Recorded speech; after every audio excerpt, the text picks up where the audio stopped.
How did you come up with the kind of the theme for this? Well, that's a little more difficult to explain. I don't know. There are ideas that you turn around and sketch them out and play with them. And this is a university, so it's and of course our stance. When I say our, I mean all the artists who are working with me pretty much believe the same thing. It's we're still seeking to use life as our model, and thought processes that create what is art to be our guide. I think one of the things that, of course, has been lost in my mind, and I think some of the others would certainly express the same thing, is that the kind of beauty and wonder that used to come from magnificent works that now seem to be either ignored or not even paid attention to. Of course, we live in a time where photographs are basically everything that we see or know. It's movies, it's billboards, it's television, it's everything. It's even digital imagination is now taking over from what used to be something that was a learning process. So it might be a hollow sound in a deep hole right now, but we still hang on to things that are done well or attempted to be done well. Do you consider the kind of optimistic or pessimistic in that regard? The depictions of it? I think it should be ambiguous. I mean, that's the best way to see it. It's, I think if you're an optimist, it's going to look better. But some people think that this is a waste of time, so we have to see. What do you think about the space? Well, it's wonderful. It's a wonderful place to work in. It's full of light. We've had it all day long. It's, after 7:30 now, and in the evening, and I can still work for another hour. So sometimes you have to work longer than that, but then it has good lighting. And it's even overcast. Yeah, there's no intrusive sun coming through. Yeah. That sounds pessimistic. I like the sun. The size of this is probably different from what you what you have worked on a lot. This is small in a sense. Yeah, it's. Is that good or bad? In some ways it doesn't matter, because the size dictates very often the amount of work that you need to put into it to convey the imagery that you're trying to show. And I've worked on these daily as long as I have on enormous heads that were done in one day. So you adjust. Does it bring about more challenges in a way? There have been, yes. There are always different things. Yeah. And I mean, we're surrounded by what we can see out the window, which is a lot of brick windows, and brick buildings, and green trees, and it helps to translate it into the imagery sometimes. Okay. And we got good old North Carolina red clay, so it's. Like Michelangelo said, I know you're obviously known as a perfectionist, but so you redid that one once, right? We've had some minor troubles with the sand that we've been using. And for some reason, I don't know why in the past we used to get better sand, but almost always now it's difficult to find good, clean river sand that doesn't have a lot of mica in it. And what happened in the beginning of our work is that the more anything is mixed or stirred or pushed or plastered, the mica seemed to come to the surface. And that, of course, because we're dealing with a wet element, I mean, it's wet plaster that we're working on, that even brushing it brings the mica forward. And it was starting to become a problem, and I think it overwhelmed the head the first time I did it. And then we fortunately found a very nice avenue to approach, and it turned out to be play sand, which you make sandboxes for your children out of, and it turned out to be very good. And it's been a savior so far. No longer seeing the little specks. No little glitters. It looks like we're trying to make it into, Yeah. a New Orleans spectacle, but it's not really like that. Can I maybe just ask about a little bit about your career as well, and especially how did you get into doing frescoes? What was the Always wanted to be a painter, and I went to the Art Students League, and of course it was a bad time for our country, I guess, and a little bit typical of the way people treat arts these days, particularly in the government, since they seem to tear down any kind of art education whatsoever. And they didn't see it as a vocation, so the threat of going to the Army turned out to be something that I didn't particularly want to do. And so instead, the Marine Corps had a combat art program, probably the only one in any service at that time. And it had one continuously from the beginning of the Marine Corps. And so it seemed like the way to go. Of course, it didn't turn out that way. But after 3 years of doing that, I still wanted to try my hand at being an artist. I mean, I wanted to be. And I'd seen a book about this one Italian master right before I left the States to serve the country and I remembered his name, and I got to know this. I actually got to be a combat artist in the last 4 months of being there for 2.5 years. I never left Vietnam, so I just stayed in infantry, platoon commander, company commander, until they finally said it was either time to go home or you can sign up again and maybe they'll let me be an artist. And they did. But that was because it was right at the time they were cutting back everybody from the war, the Marines anyway. And so it worked out, and I met a correspondent from the UPI named Robert Sullivan, and he became a good friend and kept asking me what was I going to do. And of course it was a problem, because after 3 years in the Marines, I had a captaincy, and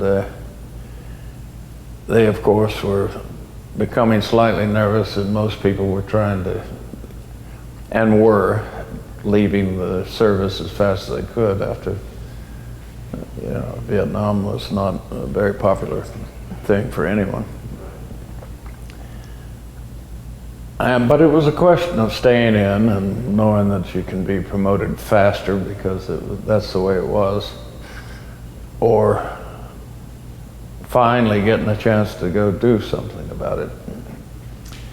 And so in the final re-upping, as they say, every 6 months I re-upped it, trying to get this combat artist degree. And of course, always wound up still doing the infantry work for a while. And this time they allowed it. And the great thing about it is they allowed you to go anywhere you wanted to go in it for a period of time. I think a month they gave me. And it sort of perturbed them that I said, okay, I would like to go to Florence, Italy. And I said, you know, it was a lot easier to send people back to America because that's what they were doing all the time anyway. So it's, but they did it.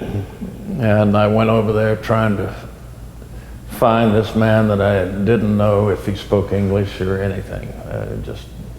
I'd seen his work 3 years before, and it was something, he was somebody that I was impressed with and wanted to study with. And oddly enough, he asked to see some work. I showed him some drawings that I had done in the field when I had spare time to sketch things. And he said, sure. He said he didn't teach anymore, but come on over, and he would take me under his wing. And I thought that was fantastic. What was his name? His name was Pietro Anigone. He said he hadn't taught in 7 years, and he didn't have any apprentices at the time. And Was he still actively working?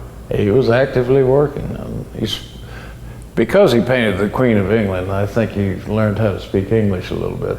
So fortunately for me, he spoke English. And Queen's English. Well, not really. It's Italian English, which is interesting.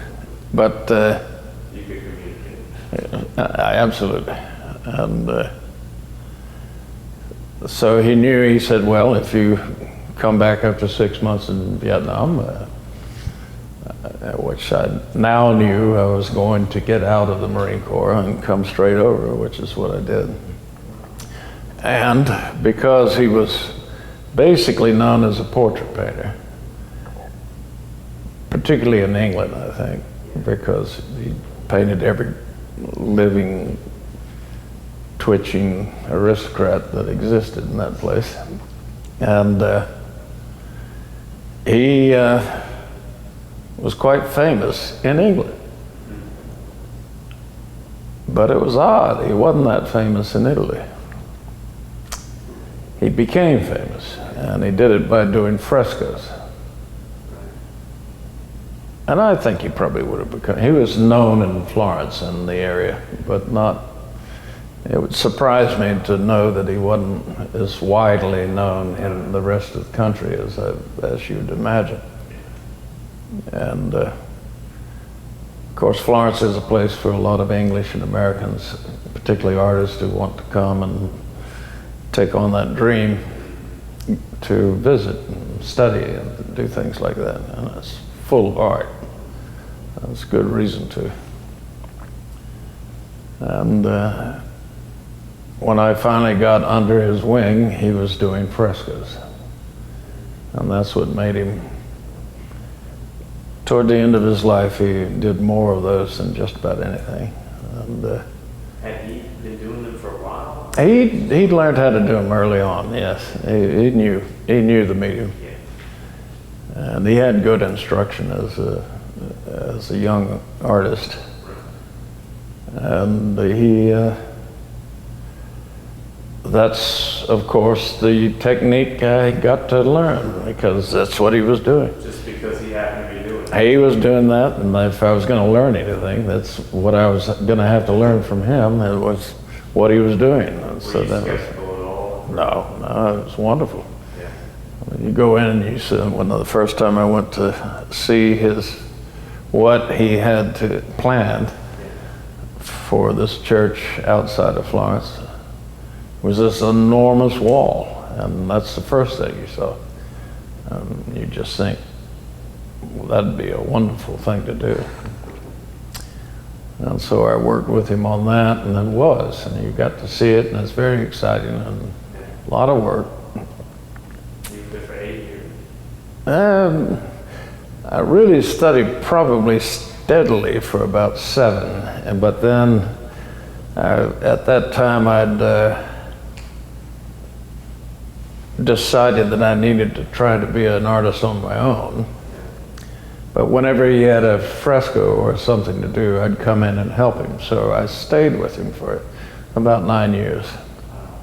So, I mean, Florence is oddly a very small place in the center, so it's not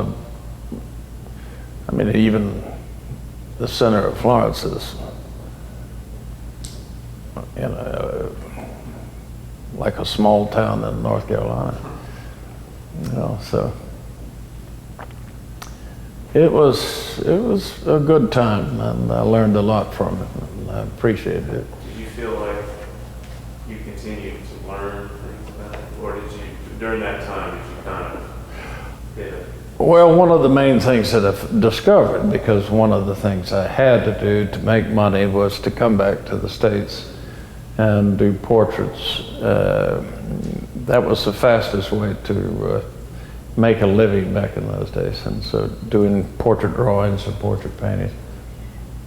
But I also tried to find a place to do frescoes, because that in America was decidedly a very different thing. Yeah, right.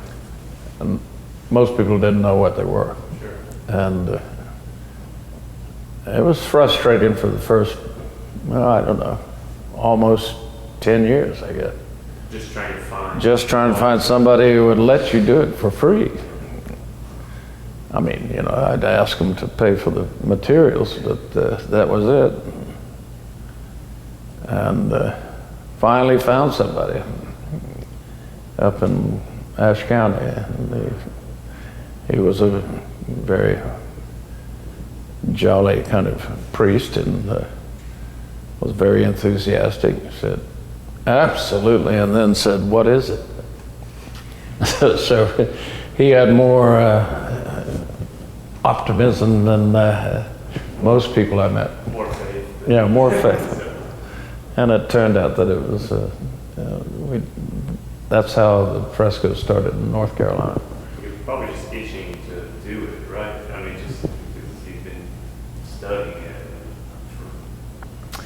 Well, I wanted to do it because I'd studied. I'd been doing frescoes in Italy. Right. So I knew how to do them myself, so I'd like to share it a little bit. But the biggest problem was, like most problems with any kind of art, is to find people who understand it. And of course, the people I work with today believe more or less in the same thing I do, which is never use photographs, only use life. And so all the drawings are done from life, all the work is done from life. Up there. Well, I mean, I got the profile of Michelangelo off a coin somebody had done of him when he was alive, so I figured that's a pretty good depiction of what he must have looked like. Like the guys in the back now, farmers. Well, those they're mainly invented, just made up. One of them looks something like Roger. They're good looking. Yeah. Did you envision anything like the Denmark fresco trail and stuff? No. It being a tourist attraction. I don't know about that, because I still live part-time in Europe. Once I moved there in '69, or 7. It was,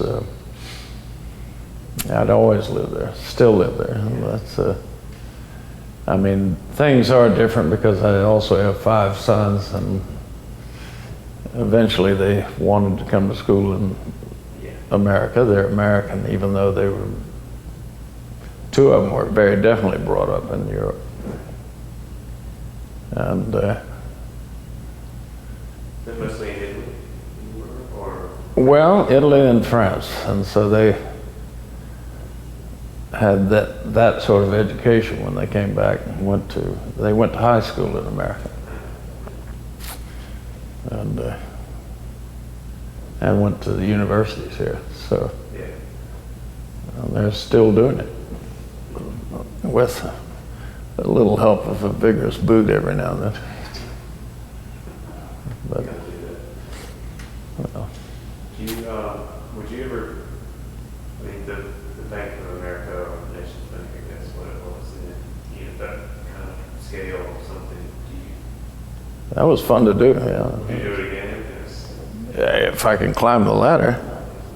They're not too daunting, it seems to me like hitting the mountain. Well, it's the kind of effort you always make when you know what you can do in one day. I think that's the only hold back of any sort of nature, is whether you have the energy to do it. I think sometimes we picked off more than we could chew. 1 or 2 times that we'd work till we nearly dropped, but I'm trying not to do that anymore. This is a good scale. Well, I think we almost had a meeting of, you know, the immovable force. It was a tough day yesterday, but that was for all kinds of reasons. Fatigue helped. Yeah. I don't know. Did they give you any parameters about the theme or anything? No. They just said, That's usually the most dangerous part about that is for them. If they're allowing me to come up with it. So it means that I've got freedom, which I really appreciate. But that's not always the case. usually, if you particularly church or religious frescoes, the priest has a kind of idea of what would like to be the word he would like to spread, and that sort of thing. And it still allows you to use your imagination about whatever it is. And then you have to do the drawings and then show them, and if they accept it, then you're on your way. But if they say, no, that's not what I have in mind, you have to do, it hadn't happened yet, but if it does happen, you just go back to the drawing board and come up with something else. Nothing like that. Well, we promised them the same thing. I came up with the idea, developed the idea, and once I was happy with it. I took them, which are most of the drawings that we're using for reference right now, and explain what each element meant, that it was something that might entice particularly art students or art history students or anybody really interested in history and the arts to maybe inspire them to study them a little bit more or to look into it, because the stories are interesting, and the fact that these are all basically, the imagery is from elements in history that have actually happened and have been lost. I mean, the cavemen, I mean, they discovered those cave paintings in Lascaux in 1940 because a dog went down a hole and the little boys went after it to find it and found these paintings that were done 30,000 years ago. I mean, extraordinary. Yeah. And Michelangelo happened to be there when they dug up this fantastic statue of Laocoon, which Polydorus and his sons created this thing back in the 2nd century BC. You know, it's something stunning. I mean, and then Nero had it in his pleasure house, his golden castle in Rome. And when Rome was taken over by the heathens, I suppose, they destroyed the place and somehow didn't destroy the statue. They just buried it. And during Michelangelo's time, they discovered it by digging it up. It was an old vineyard on top of it.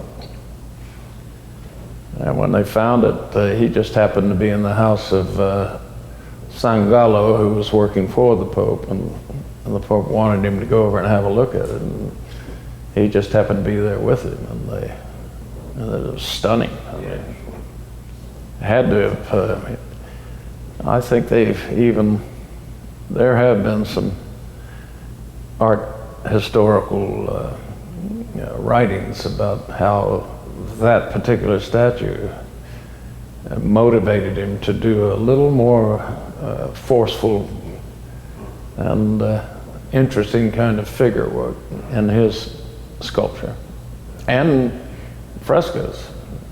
And you hope this is similar for maybe art students or? Well, if they see these things, like the one image is the burning of the library at Alexandria, which at the time had more books and writings than were able to be saved. And if you think about how we break down our philosophers into really not very many of them, how many more were there that were burned by these people? I mean, that's so the idea of this image is that the writing still continued, and it still does, and people are still examining things with the right kind of research and philosophical approach. And that's that one thing of finding this kind of confined, hidden art that existed in the past. And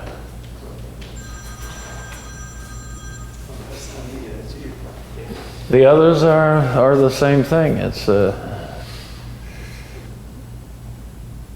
cave paintings. I mean, that, as I say, was only discovered in short. I mean, they're phenomenal. I mean, if they're not painted around, I mean, not even people who worship Picasso, all of a sudden he's paled by that.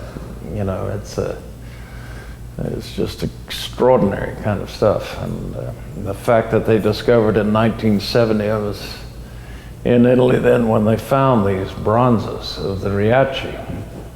You know, again, they were Greek statues. And they found them right off the coast of Italy and restored them, and they're bronzes, and they're just, I don't know, it'd be very hard to try to come up with another sculptor in the whole world who could not see that these are extraordinary things. And so, Survives, basically. yeah, it's one of those stimulating and hopefully inspiring elements. Is that if this has a message, that's more or less what it is. Just one more thing.